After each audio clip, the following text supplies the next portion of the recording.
It is really easy to fall in love with Africa. That happened to me, and it happens quite often.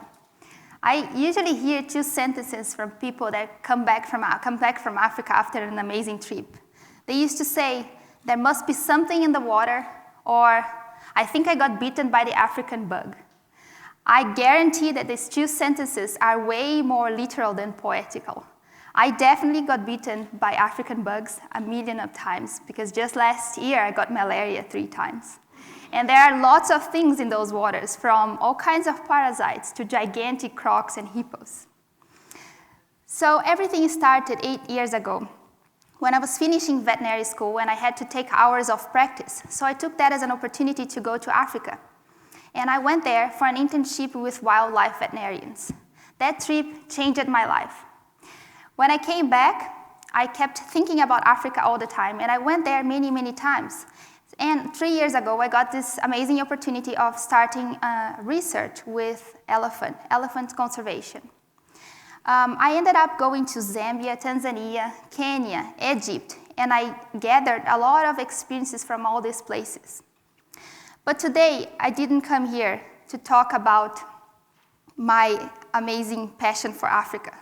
Africa is a mixture of this stunning wildlife and natural resources and all these amazing things with lots of different cultures and religions and history. And Africa is at the same time a land of unknown heroes where people manage to live their lives struggling with very little resources and fighting against so many diseases. But at the same time, Africa is a land of double-dealing behavior and a lot of corruption, when a lot of people many times seems to be very friendly and be on your side, when those guys can be actually the bad guys and be acting and using their positions just to take some advantage. So Africa is a very challenging place, and that taught me a lot. As I said, I'm not here to talk so much about my passion for Africa, but what Africa taught me about wildlife, especially elephants. Elephants are in a very big trouble. So it is estimated that we had 26 million elephants in the 1800s. Because of the desire for ivory, people started poaching elephants, and nowadays the population, the last count was 352,000 animals, which may sound as a lot, but we have to keep in mind that the elephant population is still decreasing. And on average, 1 elephant is being killed each 15 minutes in Africa. Elephants are a magnificent animal. They are considered key species in African ecosystems. They are responsible for the health of African ecosystems. For those who never heard about that, elephants are considered gardeners, engineers, and architects of the African landscape, because they end up walking, they can walk up to 70 kilometers a day. They can spend 12 hours eating, and they eat all kinds of things, from barks, leaves, and fruits, and everything. They ingest a lot of seeds. So walking a lot and eating so much, they end up defecating once every hour. So just imagine this huge planting machine walking all over the African landscape. Besides that, elephants push down a lot of trees, which may sound like a destructive behavior, but at the same time, it's what makes savannas open landscapes. If the elephant population is balanced, that is what keeps the savannas open. So elephants are considered as a big engineer. Besides that, they have a very good memory. So they can remember in times of drought when water used to be, so they are able to open water holes, and that provides water for their herds and also for all their animals. Besides that, they are very social animals. They have very strong family bonds. So they are also one of the only animals besides humans that can recognize themselves in a mirror, which is pretty amazing. Here I have a video that I want to show with you. It's a National Geographic crew installed some cameras that is called critter cams in some of the elephants that we put GPS collars. So I'm going to show why elephants are considered engineers.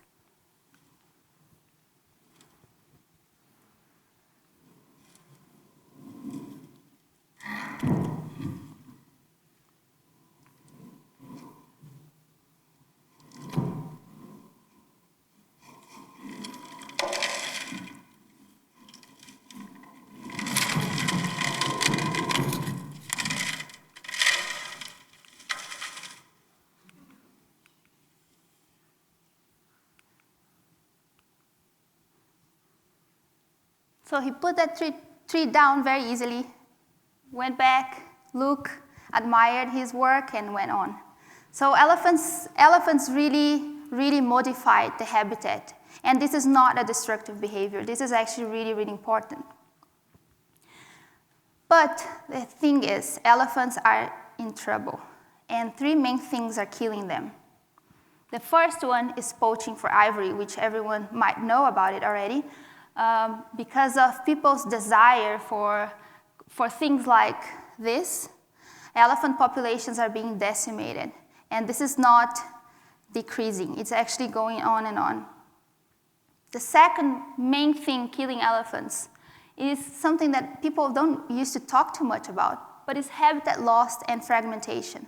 So if you think about human populations growing so much, we are taking more and more habitats and converting natural habitats into human settlements, more specifically into croplands in Africa. So this overlap between humans and wildlife, it's a reason for a lot of conflicts. It's not only with elephants, it's with wildlife in general, worldwide. With elephants, that's really important because they are such a large mammal and they really need a lot of space. So I want to show, this is a photo from Amazon, in my country, just to show what fragmentation of habitat means. This is a photo from Amazon in 2003, and this is how it looks like in 2013, exactly the same place, just to show exactly what habitat fragmentation really means. How do we expect animals to walk in those areas in between so many crop fields without stepping people's land, without causing conflicts? So this is what I want to keep in mind, what is habitat fragmentation, and this is happening everywhere in the world. That also ends up causing this kind of problems, human-wildlife conflicts. With elephants, this is really a big issue because elephants end up raiding people's crop, and in one single night, a herd of elephants go into a community where people basically live out of those crops. A herd of elephants can destroy everything in one single night. And elephants are known to target mature fruits. So they go there and eat exactly people's food. This is what a community member once told me. The elephants come here and they eat what we eat. So they are being considered as pests, big pests in Africa. That is also a very negative point for them. This is some examples of other kinds of human-wildlife conflicts in general, just to show it's not only with elephants. In Brazil, we have issues with big cats eating livestock. We know a lot about the trouble that bears can cause in towns. People getting killed by hippos in Africa is also a big issue. And this is a tapir crossing a road in Brazil that causes a lot of accidents and ends up killing a lot of people, but also the animals. And this is, again, habitat fragmentation, because before these animals would move freely between landscapes, but now there are roads in the middle. So how are they supposed to move? So what are we doing to help wildlife right now? And this is the whole point that I want to focus. Basically, people that work with wildlife, like myself, veterinarians, biologists, researchers, managers, we love to put our hands on animals. This is what we love to do. We don't really want to think about social science, let's say. We want to do animal work. This is what we love. This is what moves us. And it's exactly the same with me. But the problem is that I think we are missing a key point. We have to acknowledge the fact that people are really important. My point is, if we really want to save wildlife, we have to work with what is killing them. We have to focus on people. And as I said, people working with wildlife, this is what we like to do. We like to observe animals. We like to study their behaviors. We like to monitor. We like to make sure that they are reproducing well, that they have enough food, and all these kind of things. And for example, I went to vet school. And one of the main excuses that I had in that is that I want to work with animals. I don't want to work with people. People are corrupt. People are stupid. People are gross, and all these kind of things. And I haven't changed my mind about any of these things. But now I acknowledge the fact that people really, really matters in these whole situations. Even in a small vet practice, for example, if you want that cat and dog to survive, we have to make that human giving it the medication. So humans are really a key point on this whole thing about wildlife conservation as well. When I mention people in Africa, I want to really focus on the small communities, the local communities. They are those ones living side by side with wildlife. They are the ones who choose if they want to conflict with those animals or if they want to coexist with them. If they want to respect and value their lives and keep animals alive, or if they are going to poach them and eat their meat or sell their parts like ivory or rhino horns or these kind of things. So we have to work with those local communities. This is my biggest point here. And I think this is really missing in our wildlife management because we are not trained for that. We are trained to work with animals. So what are we doing now? Usually, we do a really good job on recovering wildlife populations. So we make sure that animals will have a good environment, that animals are reproducing, that they are having protected areas, for example. We are working on that. We are also investing in anti-poaching strategies. So there's a lot of money in Africa being put into anti-poaching. There's a lot of people flying all over national parks and making sure to find the poachers and fight against that situation. There are a lot of studies as well and management strategies focusing on mitigating human-wildlife conflicts. For example, building fences around national parks is one way of trying to mitigate this kind of conflict. And there are other strategies being used. But what are we doing about habitat loss and fragmentation? Think about it. That's the point that I think we are all missing in this subject. What is causing habitat loss and fragmentation? So two things that I see pretty clear in Africa. First one is human population growth, the biggest one. So just to give an idea, I work in Mozambique. Mozambique population is being increased by 2,300 people every single day. It's the same as if we take the whole population of Boise and put in Mozambique every 100 days. So it's three Boises every year being added to Mozambique. But it's not exactly the same thing because the overall literacy in Mozambique is less than 47%. And the minimum salary, for example, if we convert to dollars, the minimum salary goes from $59 to $170 a month. This is how low the salary there is. So human population growth is one of the main things. And the big issue with Africa is that in some local traditions, men are actually allowed and encouraged to marry more than one woman. So they end up having 2, 3, 4 wives, and they compete between each other. Who is going to give more kids to the man? Because then they are worth it. So if you ask a guy, how many kids do you have? It's not uncommon that you're going to hear this answer, well, alive, I think I have 30. So it is a really, really scary and big issue. And these people, they don't really want to do birth control. They avoid this kind of things because if they do birth control and the other wife has more kids, then that wife is going to they are going to divorce.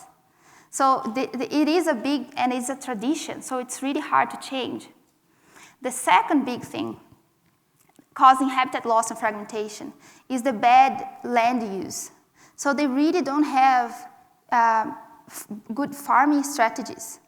If you think about farming or in education here in the US, forget about everything that you know. If you haven't been to a poor country in Africa, this is completely different. So how they work about planting crops, let's say this year they open this area. So they chop all the trees here and they open this area to plant. But they don't have like irrigation systems. They don't have ideas of fertilizer and this kind of things. So after 2 or 3 years, that soil is not that good anymore and it's not producing. So what they end up doing in the following year, they forget about that and they chop a lot of trees again and they start all over in another place. And they do it there and there and there and there. And that's why it's just spreading so much.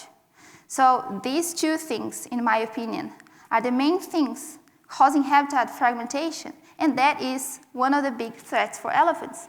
So it's really hard to link this with that when it's actually really, really important. When we are just focusing on elephants, anti-poaching, elephant behavior and everything, what are we doing about keeping the environment, keeping the habitat?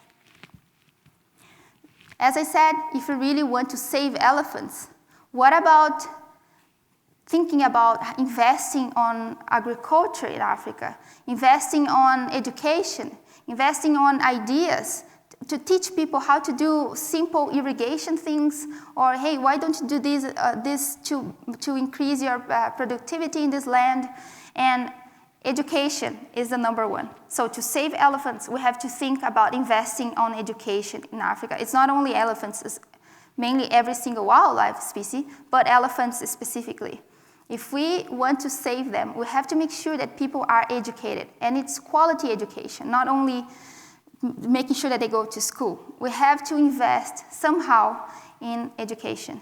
I think more educated people will have better idea of family planning, for example. They will have better opportunities in life to have a better income, and they don't need to have so many kids and work on their plantation. They can do something else and evolve, and maybe even if they want to do agriculture, if they have better land use, the habitat fragmentation is gonna not be such a big issue, because this is just growing and growing.